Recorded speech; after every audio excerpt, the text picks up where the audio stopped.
ഇന്ന് തയ്യാറാക്കാൻ പോകുന്നത് ഒരു അടിപൊളി വെജിറ്റബിൾ സ്റ്റൂവിന് വേണ്ടി ഞാൻ ക്യാരറ്റും പൊട്ടറ്റോയും കുഞ്ഞായിട്ട് കട്ട് ചെയ്ത് ചട്ടിയിലേക്ക് ചേർത്തെടുത്തിട്ടുണ്ട്. എന്നിട്ട് ഞാനിത് വേവിക്കാൻ വെക്കണം. ഒരു ശകലം ഉപ്പും കൂടെ ചേർത്ത് വേവിക്കാൻ. അപ്പോൾ അത് അവിടെ ഇരുന്ന് വേകട്ടെ. അപ്പോൾ ആ സമയം കൊണ്ട് ഞാൻ പച്ചമുളകും ഇഞ്ചിയും വെളുത്തുള്ളിയും കൂടെ ഒന്ന് ജാറിലൊന്ന് ചതച്ചെടുക്കുകയാണ്.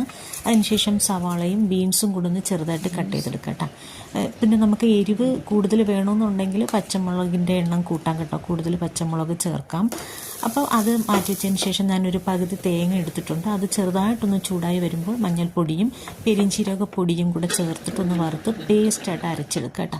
അപ്പോഴത്തേക്കും നമ്മുടെ വെജിറ്റബിൾസ് വെന്ത് കഴിഞ്ഞു. അത് ഞാനൊരു ബൗളിലേക്ക് മാറ്റിയതിന് ശേഷം അതേ ചട്ടിയിൽ തന്നെ വെളിച്ചെണ്ണ ഒഴിച്ചിട്ട് കടുകിട്ട് പൊട്ടുമ്പോൾ നമ്മൾ ചതച്ച് വെച്ചില്ലേ പച്ചമുളകും ഇഞ്ചി വെളുത്തുള്ളി അത് ചേർത്ത് കൊടുക്കുക. പിന്നെ എരിവിന് വേണമെന്നുണ്ടെങ്കിൽ കൂടുതൽ പച്ചമുളക് ചേർക്കാം. അതൊന്ന് വഴന്ന് വരുമ്പോൾ നമ്മൾ അരിഞ്ഞു വെച്ചിരിക്കുന്ന സവോളയും ബീൻസും കൂടെ ചേർത്ത് കൊടുക്കുക.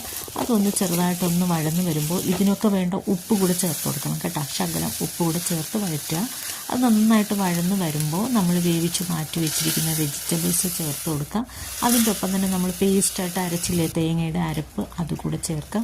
ആവശ്യത്തിനുള്ള വെള്ളം കൂടെ ചേർത്തിട്ട് ഉപ്പൊക്കെ പാകത്തിനുണ്ടോ എന്ന് നോക്കുക. ഒരു മണത്തിന് വേണ്ടി കുറച്ച് കറിവേപ്പിലയും കൂടെ ചേർത്ത് എടുക്കുക കേട്ടോ. അടിപൊളി വെജിറ്റബിൾ സ്റ്റൂ ആണ്.